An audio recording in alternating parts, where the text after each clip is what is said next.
Hey, what's up, everybody, and welcome back to That Triathlon Show, the podcast presented by scientifictriathlon.com. I'm your host, Michael, and this episode is Q&A number 29.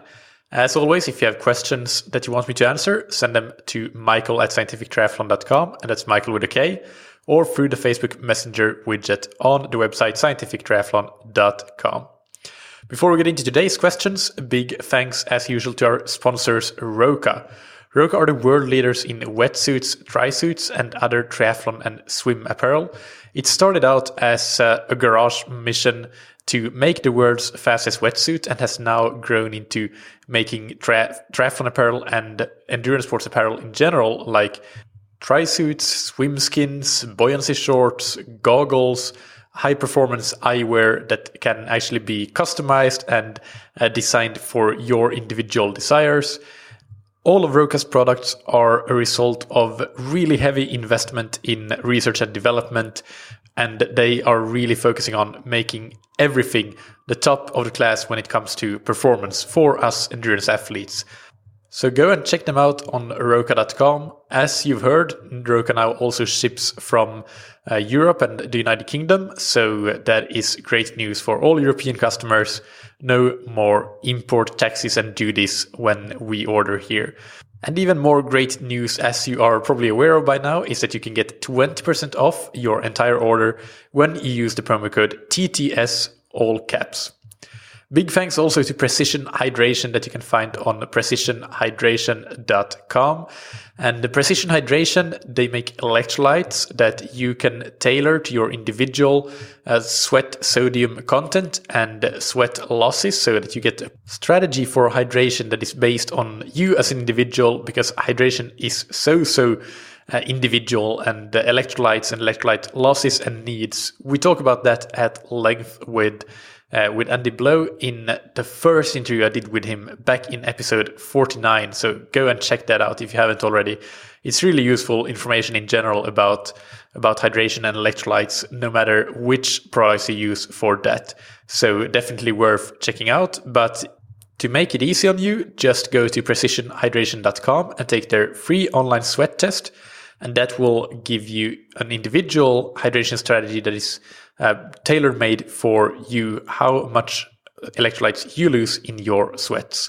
And then you can try your first box for free with the promo code THATTRIATHLONSHOW, all one word, all caps. All right, so let's get into today's first question, which is from Patrick Gill in Michigan, the United States. Patrick writes, "Hi Michael, I'm 57 years old and have been training since last fall for an upcoming half Ironman. I'm in good shape and have my weight down. My question for you is in regards to running and training zones. Today on my long run training with lots of rolling hills, I ran 10.3 miles for a duration of 1 hour 34 minutes. I spent 8 minutes in zone 3, 1 hour 14 minutes in zone 4, and 12 minutes in zone 5. My question for you is this: is it a bad or a good thing to be in zone 4 for that much of the run? Zone 4 just seems to be where my heart rate naturally settles in. My average heart rate for the run was 147 beats per minute. I love your podcast and thanks for giving any insights on this for me." Thanks, Patrick, for the question. So let's try to dig a bit deeper here. I'm going to assume that this long run was meant to be just a normal, easy aerobic endurance, your long, slow distance type of run, where you would want to limit your intensity zone to zone 2. That is the recommendation that I'm sure you've heard as well, and probably one of the reasons that you're asking this question. And as we can see here, your heart rate is pretty much never in zone 2, or never really. It immediately jumps up to zone 3, and then for the majority of the run, it is in zone 4. But this is where I guess you need to assess how you determine your heart rate zones. Because depending on how you assess them, you can get slightly different results. And in some cases, you can get very different results. It's rarer, but it happens. So for example, it could be based on a 20-minute test or a 30-minute test, or it could be based on your maximum heart rate. So there are different protocols for determining your zones. And keep in mind that no matter how you determine it, if it's a field test like any of these or even max heart rate, then it does mean that you are working with estimates. They're all estimates, and each individual is, an individual. So it's not going to be perfect for anybody.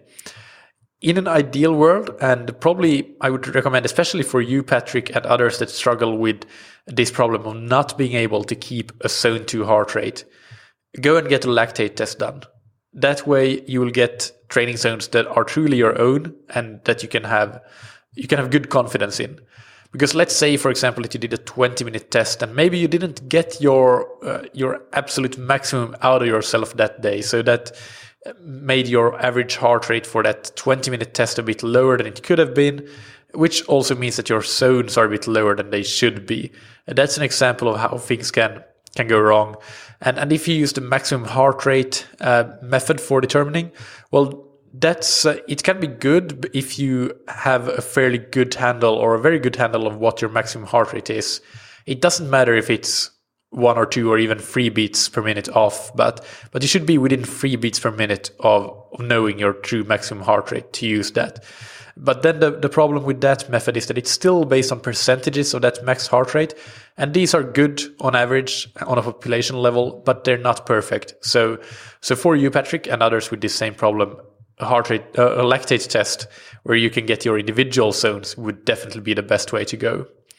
That said, what you can do before that is, if you, for example, have based your zones currently on a 20-minute test, let's say, then try to see what happens if you just use your maximum heart rate for running and use that to assess what your zones would be instead.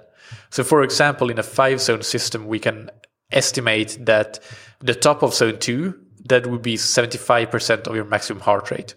So if your maximum heart rate is 197, then that 137 beats per minute that you got as an average for that run, that would be right on top of that at the top of zone 2.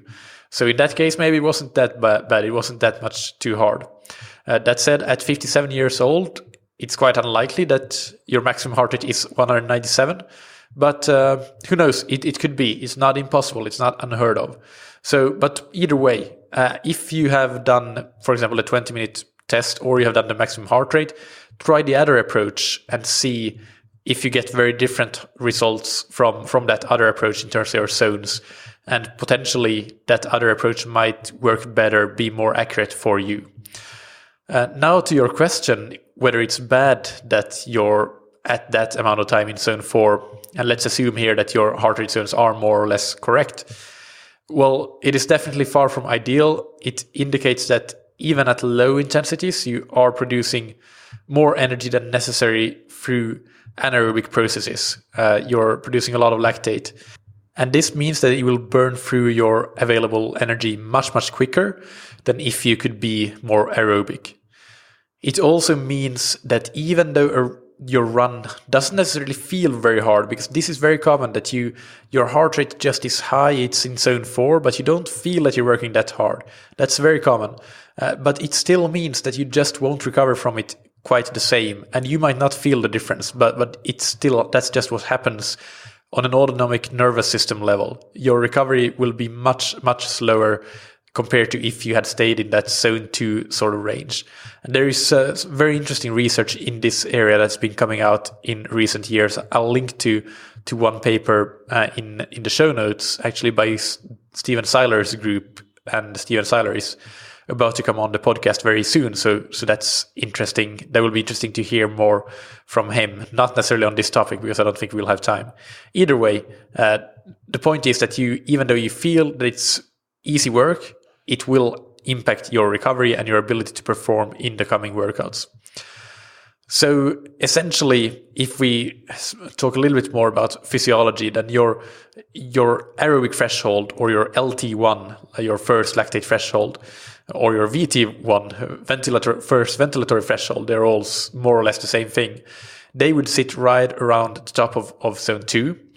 And those thresholds, or that threshold, it acts almost like a binary switch, so that if you remain below this threshold, your recovery is quick, even for long workouts.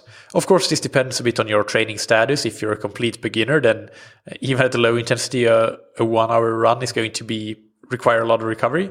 But in general, but when you go above that first threshold, it doesn't really matter how much you go above it. The difference might be, so let's say that you're at 1.5 millimoles of lactate when you're below that first threshold, and then you go above it a little bit into zone 3 or low zone 4, and you're at 2.5 millimoles of lactate. So that would be like still a fairly moderate amount of lactate. It is still very similar to be at 2.5 millimoles of lactate compared to what the recovery would be from a 7 millimole per lactate type of HIIT session, high intensity interval training session.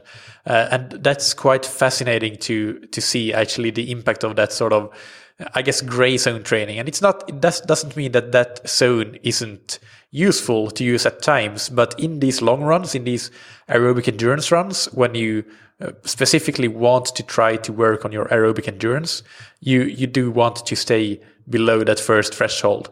So stay in that very low lactate range, and the proxy for that for you would be to stay in your heart rate zone 2.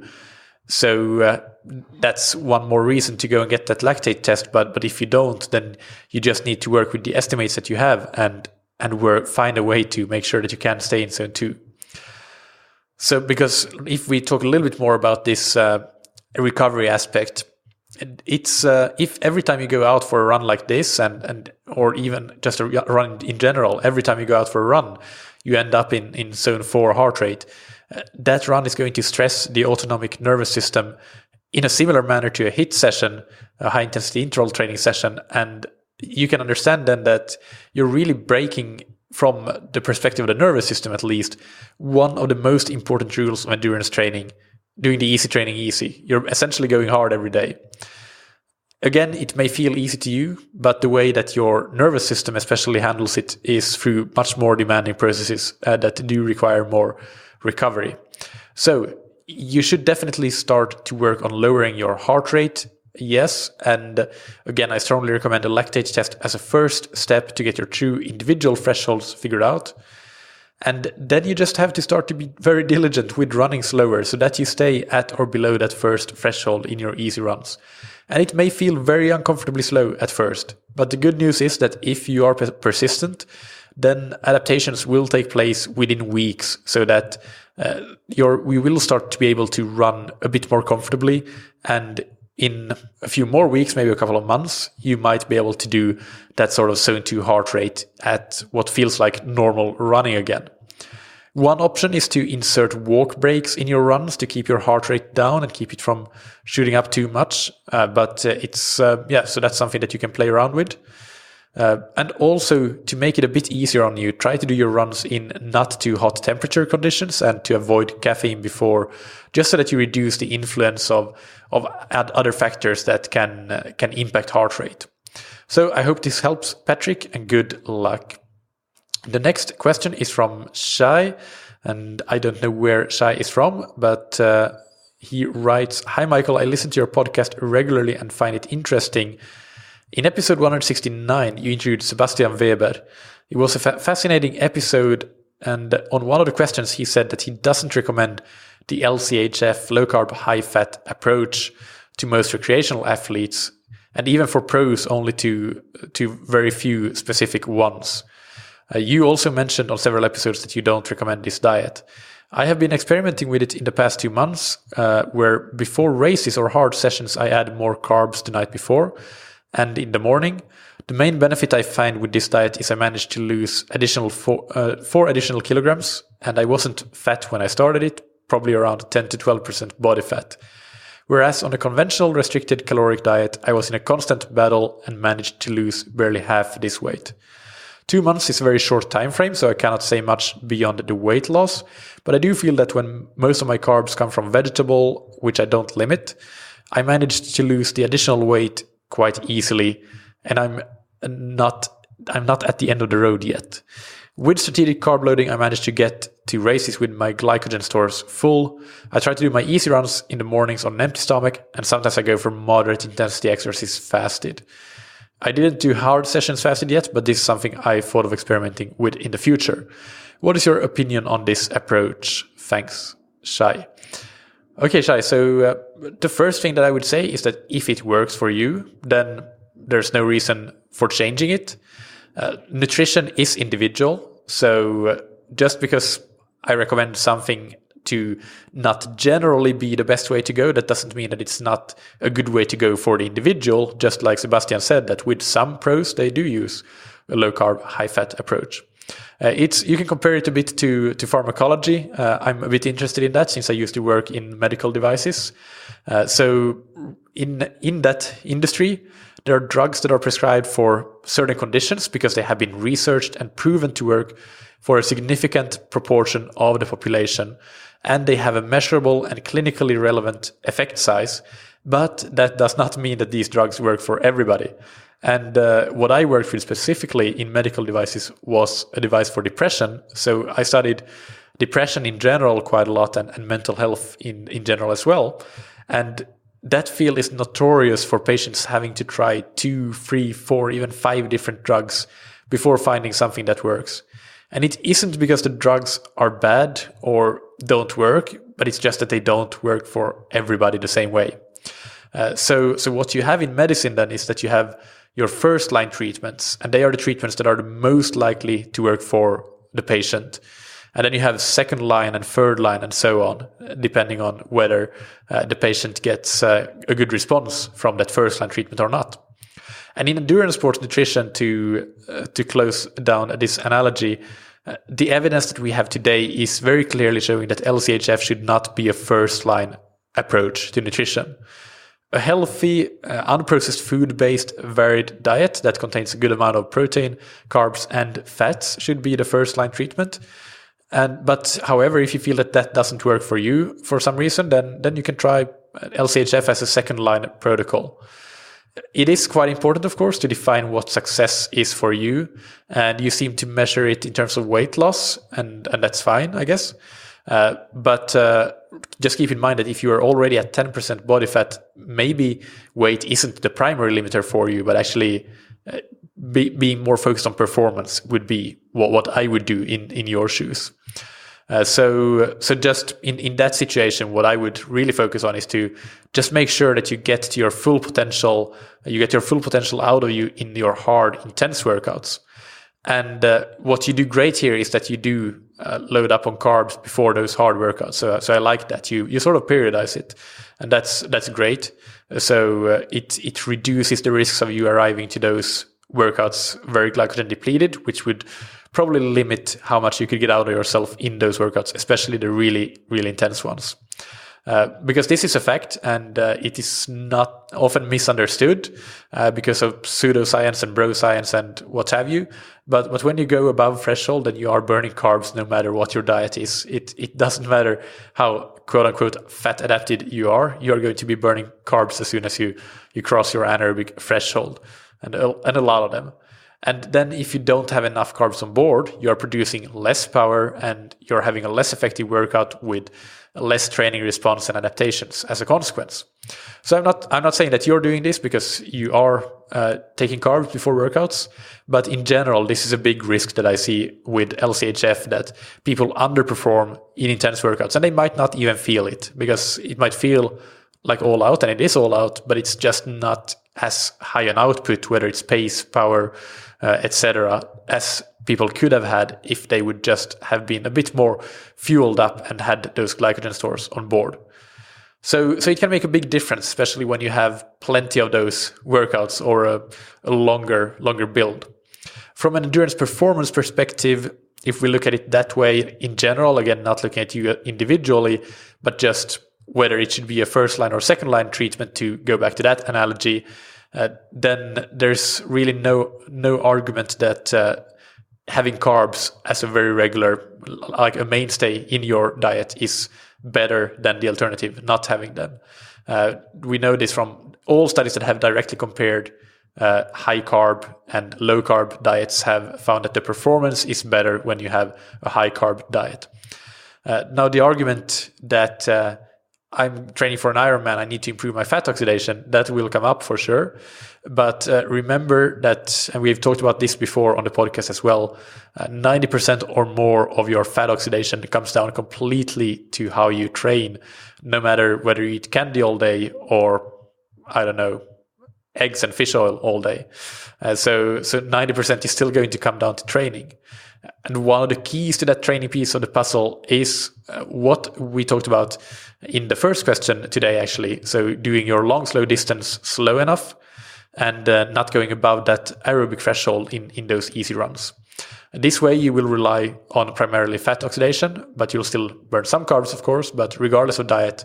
So that's one of the main reasons for the importance of intensity control and intensity discipline.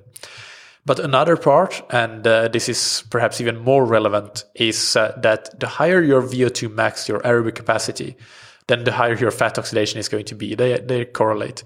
So what is a good way to increase your VO2 max? Well, high intensity interval training. So that's, again, it comes down to the fact that you need to be able to perform in those very intense sessions to see those improvements. And if you restrict carbs, you are potentially limiting yourself and underperforming in those intense workouts. So by restricting carbs, you may actually limit your improvements in fat oxidation because you're putting a limit on how much you can improve your VO2 max. So that is the opposite of what you intended. And again, not talking about you, Shai, but in general here. So going back to the performance and the studies, I just saw on Twitter the results from the Supernova 2.0 study that from the Australian Institute of Sport. And this is one of the few projects where they have actually compared different diets against each other in terms of performance. So how well you perform in an endurance race. And they did 2 races. There are 2 groups, that one on a high carb diet and one on a low carb, high fat diet. And they did 2 10,000 meter races and then a 20 kilometer race. And this was race walking. And in from the first race to the second race, the high carb group, they reduced their time. So they got faster by around about 1 minute. Whereas the low carb, high fat group, they got slower by around about 1.5 minutes. So that wasn't good. And then what they did for the 20 kilometer race was that they compared what was the percentage, what was the percentage of time that it took them compared to the first, the baseline 10 kilometer race before these groups got on those diets, before the actual testing protocol. And for the high carb group, they performed that 20 kilometer race at again, after the intervention, after the high carb diet protocol, 191% of the time of the first 10 kilometer race. Whereas the low carb high fat group, they did the 20 kilometer race at 197% of their baseline race. So they didn't get to as close. They didn't get down. Their pace was slower compared to the baseline race, is what I should say. So even the argument that the longer the race goes on, the better LCHF becomes, didn't seem to stand up to scrutiny. And this, I'll link to this. This is a tweet from a slide from a presentation. So it's not published yet. I think it's still in review, but it's one of the biggest studies that has been conducted on the topic. So I think it's worth including a sneak peek of it here. And again, I'll link to the tweet in the episode description. From a weight loss perspective, just quickly, research shows very clearly that if you control for your protein intake and your overall caloric intake, then it doesn't matter if the rest of the calories come from carbs or fat. In terms of weight loss, it could be 70% fat or 70% carbs, and it really comes down to calories in, calories out. And when you control for protein and calories. And some of the most satiating foods available, according to the satiety index, which is a scientifically validated index, are actually very carb-rich foods, typically fiber-rich foods. So potatoes, I think, are number 1. Beans are very high on the list as well, and it's a personal favorite of mine. You mentioned vegetables. They are, of course, also very high up, and they are carbs, not fat. Other legumes are also high on the satiety index, as well as quinoa and oatmeal. So there are plenty of carb-rich foods that are very satiating as well. So I think that if you find that you get too hungry on a high carb diet, it might just be that you're not eating the right carbs. But to wrap up, it is individual. Some individuals do see better performance or weight loss on LCHF. So maybe that's you. And since you're doing fine, then by all means, go for it. Just make sure that your performance is also improving. Don't get too hung up on just the weight. You need to, if you want to improve performance, that is, and make sure that performance is improving. So that would be my takeaway, I guess. And to all listeners, just consider what is the first line treatment for you and try that first. And if that doesn't work, then go to the second line treatment. Don't do something just because it's trendy. And also, especially when it comes to nutrition, you should be very critical about the information that you read and hear in this area, as there's no area where there's so much hype without evidence backing flying around, and a lot of pseudoscience with maybe out of context research findings as well to be used as quote unquote proof that certain diets work.